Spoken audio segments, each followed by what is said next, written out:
Good morning बाबू। Class 7 ध्यान दो। आज हम लोग इस क्लास में ये चैप्टर नंबर जो तुम्हारा 23 है, इक्वलिटी की फीचर्स ऑफ डेमोक्रेसी, जिसका पिछले क्लास में हम लोग लगभग 2 वॉल्यूम में इसको पढ़ चुके हैं। ये थर्ड एंड लास्ट वॉल्यूम है। यहाँ ये ways adopted by the government to the implement equality. जैसा कि तुम लोगों ने पिछले दिनों देखा कि हमारे सोसाइटीज़ में किस प्रकार से डिस्क्रिमिनेशन एंड जो भी इस प्रकार के डिस्पैरिटीज़ देखने को मिलती है, जिसमें सोशल, इकोनॉमिकल, ये पॉलिटिकल एंड जेंडर बेस पर भी हमने इनइक्वलिटी को देखा, और कैसे इक्वलिटी जो होती है डेमोक्रेटिकल संदर्भ में इसका एक अपना सिग्निफिकेंट रोल होता है, और कौन से प्रोविजंस हमारे थे कॉन्स्टिट्यूशन के द्वारा जो देश के नागरिकों को समान नागरिक और समानता की बातें या सोशल हार्मोनी, सामाजिक समरूपता की बातों को न प्रमोट करने का प्रयास हमारा करता है। उसी में अगला संदर्भ हमारा है कि ways adopted by the government to the implement the equality, यानी कि समानता के अधिकारों को लागू करने के लिए, समानता की व्यवस्था को समाज में बनाए रखने के लिए सरकार वो कौन से तरीके होते हैं जिसके माध्यम से सोसाइटीज़ में सोशल हार्मोनी को मेंटेन करने में, सोशल इक्वलिटी एंड और भी जो अदर टाइप ऑफ इक्वालिटी है उसको सिक्योर करने के लिए क्या करती है। तो इस प्रकार की जो इक्वलिटी ग्रांट करने के पीछे कॉन्स्टिट्यूशन में 2 बातें विशेष तौर पर जिक्र की गई है। एक है मेकिंग लॉज, जैसे कानून बना करके, तुम्हें पता होगा कानून जो होता है या कॉन्स्टिट्यूशन हमारा होता है, एक कोड ऑफ कंडक्ट होता है। और मैंने तुमको कभी क्लास में बताया भी होगा कि हम सब भी एक एनिमल ही हैं, इंसान भी एक एनिमल ही होता है। ये अलग बात है कि इंटेलेक्चुअल एनिमल होते हैं। तो इंटेलेक्चुअलिटी का संदर्भ 2 चीज़ों में ज़्यादा इसका अहमियत रखता है कि अगर ये अच्छा काम करता है दिमाग, है ना, बौद्धिकता अगर अच्छे स्तर की काम कर रही होती है तो निश्चित तौर पर समाज में इक्वलिटी होगा, प्रॉस्पेरिटी होगी, फ्रीडम होगा, डिग्निटी होगी, सेक्रीफाइसेस होंगे, डिवोशन, डेडिकेशन, डिटर्मिनेशन, और एक गुड मैनर हमारा हो सकता है। लेकिन बौद्धिकता का संदर्भ ऐसा भी नहीं है कि केवल अच्छे ही लोग सोसाइटी में होंगे, है ना। आज के वर्तमान में दौर में देखो तो बुरे लोगों की संख्या बहुत ज़्यादा है। तो ये बौद्धिकता अगर डिसअपॉइंटेड हो जाती है, इंटेलेक्चुअलिटी यदि डिसअपॉइंटेड हो जाती है, या गलत क्राइम या क्रिमिनल या जो भी कुछ, या कुछ ऐसे भी हमारे इंटेलेक्चुअल एक हमारे एक एबनॉर्मलिटी होती है जो इंसान के अंदर में जो एक बुरे दौर में या बुरे संदर्भ में उसको प्राय यूज़ किया जाता है। तो इससे होता क्या है कि समाज की डिग्निटी हो, इक्वलिटी हो, हार्मोनिकल कंडीशंस हो, ये सब कुछ हमारा भंग होने का डर रहता है। और ऐसे बौद्धिक लोगों को कंट्रोल करने के लिए ना कानून का डंडा होना बहुत ज़रूरी है। तो देखो कि हमारे देश में कॉन्स्टिट्यूशनली इतने सारे कोड ऑफ कंडक्ट हैं, स्पेशल प्रोविजंस है, फंडामेंटल राइट्स गिफ्टेड हैं। इसके बाद में तुम्हारे बहुत सारे ऐसे इंडियन पेनल कोड, जिसको भारतीय दंड संहिता करते हैं, CRPC, क्रिमिनल प्रोसीड्यूर कोड, इतने सारे सख्त और स्ट्रिक्ट कानून होने के बावजूद भी समाज में गलत काम करने वाले लोगों की संख्या दिनों दिन बढ़ती चली जा रही है। मतलब ऐसे कहो कि सख्त से सख्त कानून है, इसके बावजूद भी क्राइम नहीं रुक रहा है। आज की डेट में तुम देखो कि करप्शन का मामला हो, भ्रष्टाचार हो, इकोनॉमिकल जो हमारा एक लूट मची हुई है, आर्थिक तौर पर देखा जाए तो फाइनेंशियल लूट मची हुई है, इतने सारे स्कैम पर स्कैम हो रहे हैं। सोशल संदर्भ में देखा जाएगा तो तुम देखो कि जो सोसाइटी के जो वीकर सेक्शन है, चाहे वो इकोनॉमिकली वीकर हो, सोशली वीक हो, या जेंडर बेस पर भी जो वीकनेस तुम्हारी दिखाई देती है, इसमें तुम प्रायः देखोगे। पिछले दिनों कानून आया था डोमेस्टिक वायलेंस एक्ट 2005 में, महिलाओं के ऊपर में जो एक उत्पीड़न का मामला है, या आजकल छोटे बच्चे भी सुरक्षित नहीं हैं, उसको संदर्भ में जो पॉस्को एक्ट आया, या तुम लोगों ने SC/ST का नाम सुना होगा, SC/ST एक्ट आया है। इसके बाद में तुम्हारा ये नॉन टचेबिलिटी जो एक्ट हमारा है, अस्पृश्यता का अंत करने को लेकर के कि कोई भी छुआछूत और जाति सूचक शब्दों का प्रयोग हमारा नहीं कर सकता। या ऐसे बहुत सारे कानून, एक दो नहीं, 3 तलाक के मैटर पर तुम्हारा जो मुस्लिम महिलाओं को लेकर के जो कानून हमारे आए हैं, या एक स्ट्रक्चर ऑफ सिस्टम जो हमारा है। तो जो सोसाइटी के जो ऐसे वीक और जो सोसाइटी के जो डिस्क्रिमिनेटेड पर्सन है, जिनका अपना एक सोसाइटी में पहचान है, या रेशियल भी तुम देखोगे, काले गोरे का भेद, अलग अलग रंग का तो भेदभाव हमने पढ़ ही लिया कैसे कैसे होते हैं और क्या क्या मतलब उसमें डिस्पैरिटीज कॉमन देखने को मिलती है। तो इन चीज़ों को ना एबॉलिश करने के लिए, इरेडिकेट करने के लिए, या इसको ऐसे कहो कि कंट्रोल करने के लिए, अगर नियोजित करने के लिए या उसको रोकने के लिए सरकार कानून का सहारा लेती है, उस पर कानून बनाती है। And government has made many laws to the protect the people from the problem of inequality. असमानता के भावना से बचाने के लिए, असमानता से बचाने के लिए बहुत सारे ऐसे कानून हमारे सरकार बनाती है। पहला काम कानून से लोगों के अंदर में डर पैदा करना और उसको सिक्योरिटी प्रोवाइड करना, जिसमें पहला ही जिसको मैंने चर्चा किया भी था कि untouchability act means no person can discriminate any other on the basis of the caste. प्राय देखोगे जो OP वाल्मीकि के साथ हुआ था, या सोसाइटीज़ में जो पार्टिकुलर जातियां ऐसी है जो उनकी सामाजिक पहचान निचली जाति के तौर पर है, जिसमें चर्मकार यानी कि कोबलर हमारे हो गए, स्वीपिंग क्लास जो स्वीपर हो गए, मेस्तर, हलखोर, डोम जाति के जो लोग होते हैं, या वाशरमैन, ऐसे लोग जो होते हैं इनकी पहचान सोशली हमारा एक लो कास्ट के तौर पर इनकी होती है। और चूँकि थोड़ा सा इनका पेशा जो है निम्न प्रकार का है, तो ऐसे लोगों से छुआछूत की भावना को लेकर के जो प्रोविज़न था हमारा, मतलब प्रोविज़न नहीं, इसके एक रिचुअल्स, रीतियाँ जो हमारी बन चुकी थी, इसको एबॉलिश करने के सरकार ने नॉन टचेबिलिटी एक्ट लाया था, है ना। ये अस्पृश्यता के कानून का उसमें विलय किया गया। कोई भी अगर कास्ट के नाम पर छुआछूत की भावना को बढ़ाता है तो उसको पनिश किया जाएगा। वही चीज़ SC/ST एक्ट वर्तमान में तुम्हारा है। Person is found doing so then it will be a punishable act. अगर इस तरीके का कोई कार्य करते हुए पकड़ा जाएगा तो उस पर कानूनन एक जुर्म है, उन पर कानून अपना डंडा चलाएगा। और ये तुम देखोगे कि हर एक डिस्ट्रिक्ट में 1-2 थाने तुमको SC/ST के मिल जाएंगे, जिसको हरिजन थाना बिहार में कहा जाता है। सो ही और सी में भी पनिश, है ना, अंडर द अनटचेबिलिटी एक्ट।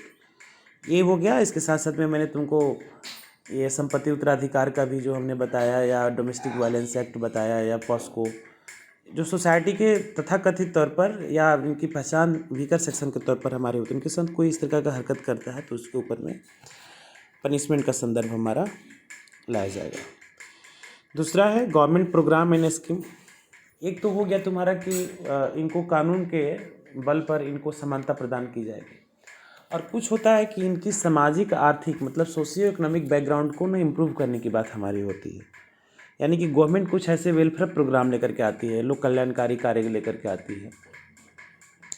जैसे तुम देखोगे कि इसका एक सबसे बढ़िया एग्जांपल रिजर्वेशन है। हालांकि है तो एग्जांपल रिजर्वेशन बेहतर, लेकिन इसका इम्प्लीमेंटेशन बड़ा गंदे ढंग से भारत में हो रहा है। ये कभी डिटेल्स में रिजर्वेशन पर चर्चा विशेष तौर पर हम लोग करेंगे। अभी तो इक्वालिटी पर चर्चा हो रही है, लेकिन कभी जब मौका मिलेगा तो हम लोग रिजर्वेशन पर भी ना काफ़ी अच्छे से इसको, चूँकि रिजर्वेशन मामूली नहीं है, छोटा नहीं है। अगर इस पर कंप्लीट एनालिसिस करें हम लोग तो 1 घंटे 1.5 घंटे का कॉमन क्लास तुम्हारा बन जाएगा। और आपकी स्टैंडर्ड भी इस स्तर का नहीं है कि उस पर बहुत ज़्यादा रिजर्वेशन पर हम लोग उसको माथापच्ची करें। बस इतना जानो कि रिजर्वेशन एक आरक्षण की व्यवस्था हमारी होती है, जो सोसाइटी प्रोवाइड करती, ये कॉन्स्टिट्यूशन और जो भी गवर्नमेंट हमारी इम्प्लीमेंट करती है, कि जो सोसाइटी के वीक सेक्शन हमारा है, चाहे इकोनॉमिकल हो, सोशल हो, एजुकेशनल हो, है ना, इनको समाज के मुख्य धारा में लाने के लिए इनको कम मार्क्स पर भी ना इनकी बहाली कर ली जाती है, और इनके लिए कुछ पार्टिकुलर सीट हमारे रिजर्व किए जाते हैं, चाहे वो ये नेशनल असेंबली का चुनाव हो, या स्टेट असेंबली का चुनाव हो, या तुम्हारा लोकल बॉडी के चुनाव हो। इवन सरकारी क्षेत्रों में भी इनको रिजर्वेशन के मदद से, है ना, ऐसे डिसएडवांटेज ग्रुप को प्रमोट करने का प्रयास हमारा किया जाता है। इसके बाद में दूसरा है कि इनके वेलफेयर से संदर्भ से इसमें वही दूसरा संदर्भ इसमें बता रहा है कि एक मिड डे मील की व्यवस्था की गई है। मिड डे मील में भी तुम देखोगे कि अगर सोसाइटीज़ में जो एक सोशल बैकवर्डनेस या इकोनॉमिकल बैकवर्डनेस या एजुकेशनली बैकवर्डनेस तुमको देखने को मिलती है, तो उसके सबसे अगर केंद्र में देखा जाए ओरिजिन में, तो वो है लैकनेस ऑफ एजुकेशन। मतलब शिक्षा का जो अभाव हमारा हुआ, अशिक्षित जो लोग होते हैं या कम पढ़े लिखे जो लोग होते हैं, उनके पास में स्किल और नॉलेज अगर उन्होंने हुनरमंद तरीके से सीख लिया, जैसे मान लो कि कोई बढ़ई का लड़का है, बिना पढ़े लिखे बढ़ईगिरी सीख गया, कोई तुम्हारा राजमिस्त्री का लड़का है, वो कंस्ट्रक्शन का काम थोड़ा बहुत सीख लिया, तो उसमें ऐसा नहीं है कि उसको डिग्री लेना पड़ेगा। लेकिन आप ऐसा अंदाज़ा लगाओ कि जो बड़ी बिल्डिंग को कंस्ट्रक्ट करना होगा तो स्वाभाविक है आर्किटेक्चर की इंजीनियरिंग की डिग्री लेना पड़ता है। उसमें पिलर्स फॉर्मेशन या जो भी एक बायलॉज हमारी होती है मजबूत मकान बनाने को लेकर के, तो डिग्रीधारी और स्किलफुल हमारे होते हैं एजुकेशनल, उस प्राय एक अच्छे और नॉलेजफुल लोग होते हैं। और उनकी सैलरी जो खास करके जो नॉन स्किल यानी कि जिनके पास में डिग्री नहीं है या कम पढ़े लिखे लोग हैं, उनकी सामाजिक और आर्थिक हैसियत या उनका इनकम काफ़ी कम होता है। एक दूसरा हो गया कि उनकी इनकम अच्छी होने के बावजूद भी उनकी सराउंडिंग्स इतनी अच्छी नहीं होती है। जैसे कि तुम जो स्लम एरिया की मैं बातें कर रहा हूँ या पार्टिकुलर जो दलित बस्तियाँ हमारे गांव में होती है, वहाँ पर तुम देखोगे कि अगर किसी पार्टिकुलर ऐसे हरिजन मोहल्ला की बातें अगर कर लो गांव में या शहरी क्षेत्रों में स्लम एरिया में, अगर मान लो कि 500 घर की बस्ती है, उसमें 2 या 3 घर उसमें पढ़ा लिखा मात्र होता है। तो ऐसे और लोग क्या करते हैं, और लोग ऐसा नहीं कि बैठे हुए हैं, और लोग भी कुछ ना कुछ काम करेंगे। जैसे कि उनके घर की महिलाएं होती है खेतों में काम करेंगी, उनके घर का जो पुरुष मेंबर होगा जिसकी जैसी अपनी हैसियत जो नॉलेज होगा उसके हिसाब से या तो लेबर का काम करेगा या कुछ और भी अल्टरनेट काम हमारे करेंगे, छोटे मोटे रोज़गार व्यवसाय जैसे कि सब्जी बेचना, फल बेचना या तुम्हारा ठेले खोमचे लगाना या कुछ भी। उनका काम का स्तर काफ़ी मतलब अच्छा नहीं कहा जाएगा, बहुत निम्न स्तर का होता है। तो काम देखो, काम कोई बड़ा और छोटा नहीं होता है, पेट को चलाने के लिए कुछ ना कुछ तो लोग करेंगे ही। तो उसमें ऐसा है ना कि जो पढ़ा लिखा वेल एजुकेटेड है, अगर उनको रिजर्वेशन का लाभ मिलता है हमारा, तो वैसे लोग सरकारी क्षेत्रों में भी बहाल होकर के अच्छी खासी सैलरी वाली नौकरी पर वो जॉब कर सकते हैं। तो जब अच्छी खासी सैलरी का जॉब करेंगे, उनके पास में पैसे अच्छे ढंग के आएंगे, तो स्वाभाविक है कि वो अपने बच्चों को भी एजुकेट करने का प्रयास हमारा करेगा या अपने आसपास की सराउंडिंग्स के जो बच्चों को वो प्रमोट कर सकता है कि तुम लोग भी पढ़ो लिखो आगे बढ़ो। अब ऐसे मान के चलो कि अगर 100 मार्क्स के एग्जामिनेशन हमारे होते हैं, तो उसमें जो SC ST के बच्चे होंगे उनका मात्र सोचो कि 42 से 45 नंबर पर बहाली हो जाएगी, और जो जनरल कैटेगरी के बच्चे हैं उनका सिलेक्शन 89, 91, 92 पर होगा। तो उसके आधे मार्क्स भी ला करके तुम सरकारी क्षेत्र में बहाल होकर के 50 से 60 हज़ार रुपये तक की नौकरी कर सकते हैं, या उतना भी अगर ना कर पाए तो एजुकेटेड रहोगे तो कम से कम अपना हेल्थ और हाइजीन का ध्यान रख करके अपनी सोसाइटी स्लम बस्ती जो गंदी बस्तियाँ हैं उसमें एक प्रॉपर सैनिटेशन का काम, सैनिटाइजेशन का काम, प्रॉपर साफ़ सफाई, एडजस्टमेंट या जो भी जो नौकरी पेशा है उसको थोड़ा सा और ऊपर किया जा सकता है। और ऐसे अशिक्षित परिवारों में प्रायः एक समस्या होती है गरीबी की। तो उस गरीबी में होता क्या है कि माँ बाप जो होते हैं, चाइल्ड मैरिज वहाँ भी देखोगे कॉमन होता है। तो चाइल्ड मैरिज के संदर्भ में होता क्या है कि बाल विवाह हो जाते हैं और उसमें बच्चों की संख्या बहुत ज़्यादा हो जाती है। उसमें फैमिली प्लानिंग न के बराबर तुमको देखने को मिलती है। पढ़े लिखे माँ बाप नहीं होते हैं तो फैमिली को प्लान नहीं कर पाते हैं। 10, 12, 8, 7, 8, 6, 5 ऐसे कॉमन बच्चे हो जाते हैं। और वो बच्चा जब पैदा लेगा तो उसको खाना चाहिए, उसको अच्छे कॉटन चाहिए, उसको अच्छा एजुकेशन चाहिए, उसको हेल्थ सिक्योरिटी चाहिए। तो इन प्रकार की सुविधाएं देने की स्थिति में माँ बाप हमारे नहीं होते हैं। तो नतीजा ये होता है कि एक तो बच्चा गैर जिम्मेदार तरीके से माँ के घर में ही पलता है, जहाँ पर बच्चे में विकलांगता आने की चांसेस बहुत ज़्यादा होती है। अगर संजोग से सकुशल या सलामत बच्चा जन्म भी ले लिया तो उसको एक बहुत बड़ा सामना मेल न्यूट्रिशन से यानी कि कुपोषण का करना पड़ता है। तो कुपोषण जो एक हमारा संदर्भ है, ये एक बहुत बड़ी बुराई है अशिक्षित और बेरोजगार और गरीब परिवारों की, जहाँ पर बच्चों को पोषक तत्वों की काफ़ी कमी देखने को मिलती है। उनका थाली केवल क्वांटिटेटिव ही होता है, क्वालिटेटिव नहीं होता है, यानी कि उनमें मात्रा होता है। वो पूरा चावल खाएगा, रोटी खाएगा या जो कुछ भी खा सकता है, लेकिन उसको दाल दलिया, सूप, खिचड़ी, फ्रूट्स, वेजिटेबल्स, मिल्क, ऐसे खाने उसको मैसर नहीं हो पाता है। नतीजा ये होता है कि बच्चा जो होता है उसका परफॉर्मेंस क्लास में, उसकी शारीरिक सक्रियता कम हो जाएगी, उसकी मानसिक विकास जो है अवरुद्ध हो सकता है या कम होता है, मानसिक विकलांगता की भी स्थिति देखने को मिल सकती है। अच्छी मेडिकल फैसिलिटी अगर मान लो कि नहीं मिल पाता है बच्चों को, अच्छी सुविधा नहीं मिल पाती है, स्वास्थ्य सुविधाएं नहीं मिल पाती है, तो उस उपचार के अभाव में बच्चों में एक शारीरिक अपंगता भी आ सकती है हमारी। और दूसरा है कि इनके माँ बाप जो इतने पुअर होते हैं, इतने गरीब होते हैं कि इनका कार्य या वर्क प्रोफेशन काफ़ी नीचे स्तर का होता है। नीचे स्तर का मतलब इनकी इनकम कम होती है, नीचे स्तर का मतलब उनके स्टेटस उनकी वर्क से नहीं है। ऐसा नहीं कि उनके जो मैं स्टेटस की बात कर रहा हूँ, उनका इनकम से उसका संबंध मैं बता रहा हूँ। अगर मान के चलो कि अगर माँ बाप के अलावा अगर 6 या 7 उसके घर में फैमिली मेम्बर हमारे होते हैं, तो ऐसे 6 से 7 जो मेंबर होते हैं, ऐसा नहीं होता कि बहुत ज़्यादा पढ़े लिखे वेल एजुकेटेड हो कि इनको कहीं क्लर्कियल जॉब मिल जाए या कोई एडमिनिस्ट्रेटिव जॉब मिल जाए या बैंक या टीचिंग सेक्टर में चले जाए, इतना तो इनके पास होता नहीं है। ये छोटा मोटा फल सब्जी की दुकानें, कुछ खेतों में काम करना, महिलाएं प्राय काम करती है। तो ये बच्चे जैसे जैसे सियाने होने लगते हैं ना, तो ये लायबिलिटी कम एसेट ज़्यादा दिखने लगते हैं उनको, यानी कि उनकी बच्चों की संख्या इसलिए ज़्यादा रहता है तो उनका कंसेप्ट ये होता है कि बच्चा बड़ा होकर के ना शरीर से कमाएगा तो हमें भी खिलाएगा। यानी कि यहाँ देखो कि अगर स्कूलिंग एज तक या एक एटलीस्ट हायर एजुकेशन लेवल तक तुमको लायबिलिटी के संदर्भ में माँ बाप को सर्वाइव करना चाहिए कि अच्छी एजुकेशन, अच्छी हेल्थ, अच्छी शेल्टर होम, तमाम सुविधा दे और बच्चे को हायर एजुकेशन प्रोवाइड किया जाए ताकि बच्चा एक अच्छी खासी जॉब लेकर के बाहर निकले और हमें भी इस दलदल से निकालने का प्रयास करें, गरीबी से भी निकालने का। लेकिन वहाँ गरीबी से निकालने का एक ही मात्र उपाय दिखाई देता है कि बच्चा जैसे ही सियाना होता है उसे कुछ हजार्डस वर्क या कुछ ऐसे छोटे मोटे प्रोफेशन में उसको ना इन्वॉल्व करा दिया जाता है। तो इसमें होता क्या है कि बच्चा जन्म तो ले लिया, गरीबी के मारे वो अच्छे से उसकी एजुकेशन पूरा नहीं हो पाती है, कुपोषित बच्चा रहता है, मछली पकड़ेगा, कुछ और करेगा, कुछ और करेगा, लेकिन वो पढ़ नहीं पाता है। नतीजा ये हो गया कि जैसे उसके माँ बाप हैं सामाजिक और आर्थिक रूप से जिनकी हैसियत पिछड़ेपन की रहती है, वो समाज में वैसे ही आर्थिक रूप से पिछड़ा वर्ग हमारा रह जाता है। तो बचपन में 2 समस्याएं कॉमन दिखाई देती है। एक तो तुम्हारा कि अगर हेल्थ और हाइजीन ठीक रहा तो आप अच्छा कर सकते हो। दूसरा हमारा ये हुआ कि तुम्हारी एजुकेशनल संदर्भ को ना आगे बढ़ाने का प्रयास करें।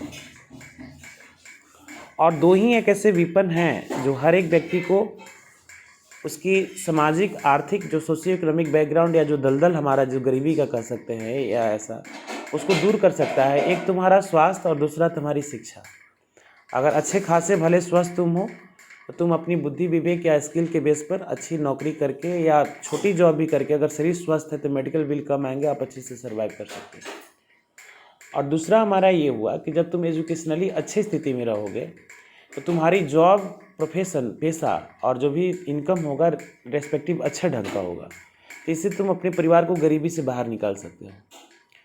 तो इन संदर्भ में देखा जाएगा तो बच्चों की एजुकेशन एक बहुत बड़ा विपन है और हेल्थ, और इसी हेल्थ और एजुकेशन को इम्प्रूव करने के लिए भारत सरकार ने एक स्कीम लाया कि ऐसे गरीब बच्चे जिनकी स्कूलिंग ड्रॉप आउट स्थिति बहुत ज़्यादा है, कि बच्चे गरीबी के कारण पढ़ नहीं पाते हैं, उनको उचित खाना नहीं मिल पाता, जिनको उनका स्वास्थ्य अच्छा नहीं रहता है, इसी को ध्यान में रख करके भारत सरकार ने एक स्कीम लाया है, मिड डे मील स्कीम, जो तुम्हारे बुक में दिया भी गया है। तमिलनाडु में फर्स्ट टाइम में 2001 में चालू किया गया था। इसका 2 उद्देश्य था। पहला उद्देश्य था कि ऐसे गरीब घर के बच्चे जो मेल न्यूट्रिशन यानी कि कुपोषण के शिकार हैं, उनके पोषण का स्तर को सुधारा जाए। मिड डे मील में तुम देखोगे प्रायः मोटे अनाज मिलते हैं, दाल दलिया है ना, सूप, खिचड़ी, ऐसे चॉकलेट भी दिए जाते हैं। तो उसमें मिल्क वाला चॉकलेट जो स्टैंडर्ड चॉकलेट होता है, ऐसा नहीं कि वो चॉकलेट दे दो कि जिससे बच्चों की दांत खराब हो जाए, है ना, स्टैंडर्ड मिल्क वाला चॉकलेट, ताकि किसी भी तरीके से मिल्क या बिस्किट भी दे रहा है तो है ना। जो भी आज पार्ले जी गुड डे दिस दैट देख रहे हो, जो अच्छी क्वालिटी की बिस्किट होती है वो उसको दिया जाता है कि ताकि किसी भी तरीके से पोषण उसके बॉडी में जाए।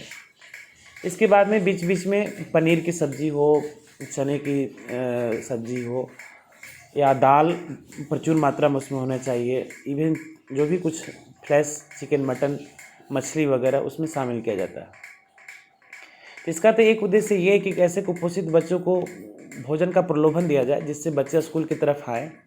इससे दो काम होगा, उनका एक न्यूट्रिशन स्तर सुधरेगा, दूसरा एजुकेशन उनकी अच्छे ढंग की हो जाएगी। तो आगे चल के भविष्य में वो बच्चे अच्छी जॉब पेशा कर सकते हैं और वो मतलब आगे बढ़ कर के अपनी सामाजिक आर्थिक पहचान को बदल सकते हैं, अपनी बैकवर्डनेस को काफ़ी हद तक दूर कर सकते हैं। और दूसरा ये भी है कि जिसमें तुम सामूहिक भोज का संदर्भ है, अगर मान लो कि मिड डे मील की व्यवस्था की गई है तो ऐसा नहीं ना है कि उसमें ऐसा होगा कि ब्राह्मण का लड़का इधर बैठेगा, डोम का बच्चा इधर बैठेगा, पासवान का बच्चा इधर बैठेगा, धोबी का बच्चा उधर बैठेगा, चमार का चर्मकार का बच्चा इधर बैठेगा। अगर सामूहिक भोज का आयोजन स्कूलों में किया जाएगा तो एक क्रम बन जाएगा, या रोल नंबर वाइज हम लोग कह देंगे कि बच्चे सब बैठेंगे साथ में, है ना। तो उसमें हो सकता है कि ब्राह्मण के बच्चा में तुम्हारा बगल में तुम्हारा डोम का बच्चा बैठे, कोबलर का बच्चा बैठे, पासवान का बच्चा बैठे। इवन उसमें कुक की जो व्यवस्था की गई है, मिड डे मील बनाने वाली जो महिला होती है उसमें प्राय देखो कि दलित महिलाओं की नियुक्ति होती है। पहले समाज में परसेप्शन था कि वाल्मीकि वाला संदर्भ में तुम लोगों ने देखा होगा कि मैं दलित के हाथों का बना हुआ खाना नहीं खाऊंगा, दलित के हाथों से दिया हुआ पानी मैं नहीं पीऊँगा। और वही महिला जो होती है, जो दलित महिला होती है, जो खाना बनाती है, खाना सर्व भी करती है। तो वहाँ जो सामाजिक भेदभाव है वो भी समाप्त हो जाएगा। दूसरा, बच्चों की न्यूट्रिशन लेवल हमारा सुधारा जाएगा। और तीसरा, हमारा इनके एजुकेशन स्तर को काफ़ी हद तक, है ना, इम्प्रूव करने का प्रयास हमारा किया जाएगा। तो नेक्स्ट दे रहा है कि ये तो प्रयास हमारा वेलफेयर का संदर्भ रहा। तो इसमें जो दलित बच्चे और वीमेन को भी जो इलिटरेट या समथिंग जो कुछ उनके साथ मिसबिहेव हमारा किया जाता था उसको भी काफ़ी हद तक इम्प्रूव करने का प्रयास किया जाता था। इसके बाद में और भी संदर्भ इसमें है जो कास्ट, रिलीजियस एंड डिसेबिलिटी संदर्भ या इकोनॉमिकल स्टेटस के तौर पर जो महिलाओं की स्थिति पुअर हमारी होती जा रही थी, इसको भी ना प्रमोट करने का प्रयास सरकार करती है। इसमें एक एक्ट आया था तुम्हारा domestic violence act. Domestic violence act आया था। डोमेस्टिक वायलेंस एक्ट में तुम देखोगे कि घर में जो मतलब महिलाएं होती है, महिलाएं खास करके जैसे कि माँ से ही स्टार्ट करो, जो जनरेशन तुम्हारे सामने दिखाई देती है, दादी माँ हो गई या माँ हो गई, या इवन अपनी पैरेलल में जो सिस्टर विस्टर हो गई, वैसे। तो ये उसमें डोमेस्टिक वायलेंस या जो मेल न्यूट्रिशन का संदर्भ हमारा ये होता है कि जो प्रायः जहाँ पर गरीबी और शिक्षा ज़्यादा होती है वहाँ दूसरे प्रकार का एक तरीका का वायलेंस की कंडीशंस दिखाई देती है, या उसको ऐसे कहो कि उनके साथ में एक प्रॉपर बिहेव हमारा नहीं होता है। प्रॉपर बिहेव न्यूट्रिशन से होता है या स्कूल प्रोवाइड करने के संदर्भ में हमारा होता है। घर में जो कमज़ोर खाना होगा या अच्छी क्वालिटी का खाना नहीं होगा वो महिलाओं को दिया जाता है ना। और अच्छी क्वालिटी की खाना जिससे न्यूट्रिशन वगैरह भरा हो उसमें पुरुषों को ज़्यादा प्रोवाइड करने की बात उसमें की जाती है। दूसरा है, अब जो मान लो कि पढ़ी लिखी महिला है ना, वो घर को फाइनेंशियल सिक्योरिटी भी देती है। पढ़ी लिखी महिला होती है, किसी ऑफिस में जा कर के काम करती है ना, अर्निंग करती है, तो वैसी महिलाओं पर डोमेस्टिक वायलेंस यानी घरेलू हिंसा कम होता है। लेकिन प्राय तुम देखोगे कि महिलाओं का जो एक डिसएडवांटेज और डिस्पैरिटीज जो हमारे समाज में दिखाई देती है, ये जो इंडोर में जो वर्किंग वीमेन होती हैं, जो घर में मतलब काम करने वाली ऐसी महिलाएं होती हैं, उनके साथ तुम देखोगे कि वो अपने जो सिबलिंग वाला, मतलब अगर दादी माँ वाला रिलेशन में देखो तो वहाँ पर तो मतलब उम्र उनकी इतनी ढल चुकी होती है, उनकी बातों को कोई तवज्जो नहीं देता है। इवन हो सकता है कि डांट उट पड़ते रहती है। या जहाँ पर तुम देखोगे कि गरीबी ज़्यादा रहती है और जहाँ पर उसके परिवार में डिसिप्लिन नहीं होता है, इनकम ढंग का नहीं होता है, या उसमें शराब वराब पी करके देखोगे वो सब आता है, घर में आकर के ड्रामा करेगा, मारपीट करेगा, तरह की चीज़ें उसमें होती है। इसके बाद में जो सिस्टर वाला कैटेगरी में तुम देखोगे उसमें भी कितना भाई लोग होते हैं, जैसे डोमिनेंट टाइप का होता है, वो भी उसके साथ में कुछ मिसबिहेव वगैरह करता है, मारपीट होता है, एब्यूज़ करता है। तो ये प्रायः जो इंडोर में काम करने वाली महिलाएं होती है, जो कम पढ़ी लिखी हुई होती हैं, या जहाँ गरीबी और सामाजिक स्तर काफ़ी निम्न स्तर का होता है ना, वहाँ तुम देखोगे कि महिलाओं के साथ में ये बदसलूकी का कंडीशन बहुत ज़्यादा है। और पूरे देश का एक सर्वे बताता है कि लगभग 94%, मतलब 100 में ऐसी 94 महिलाएं होती है जिसके साथ परोक्ष या अपरोक्ष रूप से डोमेस्टिक वायलेंस होता है। तुम जुबान से करो, हाथ से करो, मारपीट करके करो, या जैसे भी करो। उसमें अब ये ग्राफ पढ़े लिखे परिवारों में भी बढ़ रहा है। पढ़े लिखे परिवारों में भी तुम देखोगे जो एक जनरेशन वाइज हमारा एक एवॉर्डेशन से ये चलता है, मतलब उम्र के लिहाज से महिलाओं को ये वंचित समूह में रखने की बात या उसको नज़रअंदाज करने की कंडीशंस हमारी होती है। और ये जो भी मैंने कुछ इसमें बताया, इसके अलावा सोसाइटी भी कुछ गलत बिहेव करती है। मान के चलो जहाँ इंडोर में वायलेंस हो रहा है वो तो हो ही रहा है। तुम दलित महिलाओं को या जो खेतों में काम करने वाली महिलाएं होती है, जिनके वेजेस कम होते हैं, मतलब सबऑर्डिनेट के तौर पर जहाँ महिलाएं काम करती है, वहाँ भी उनको कहीं ना कहीं वायलेंस और ये असॉल्ट का सामना करना पड़ता है, चाहे वो हमारा फिजिकल हो, एब्यूजिंग असॉल्ट हो या सेक्सुअल असॉल्ट हो। ऐसे तुम देखोगे पेपर में प्रायः, है ना, छेड़खानी, बलात्कार, तरह तरह के मतलब संदर्भ आते रहते हैं हमारे।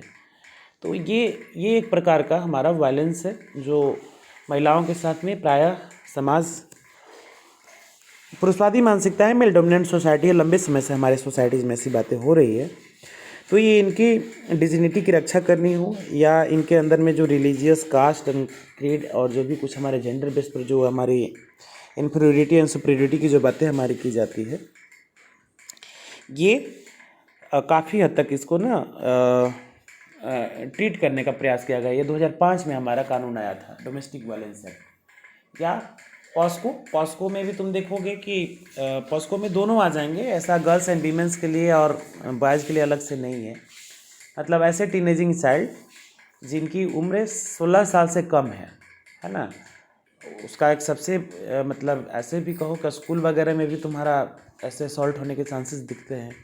आजकल पेपर और न्यूज़ में तुम्हारा ये भी आता है कि ये वर्किंग प्लेस हो या कोई अड़ोस पड़ोस में भी जो छोटे बच्चे होते हैं उनको कहीं ना कहीं इस प्रकार के एक्सप्लॉयटेशन का सामना करना पड़ता है, शारीरिक और जो मानसिक तौर पर उत्पीड़न, जैसे गालियां दे देना, थप्पड़ चला देना, या उसको कुछ उकसाना, पोकिंग करना, प्रोवोकिंग करना, ऐसे संदर्भ हमको देखने को मिलते हैं। तो ये भी हमारा समाज का एक वंचित ग्रुप है जिसको समानता और समान श्रेणी में लाने की बातें हमारी की जा रही है।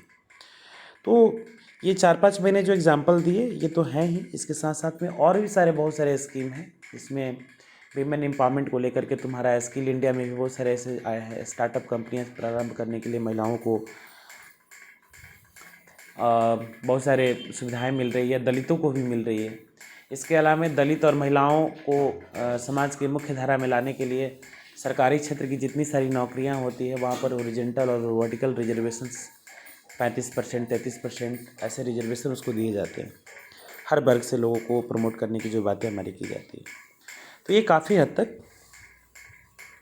इस social, economical and cultural equality को ना प्रमोट करने का प्रयास हमारा किया जाता है।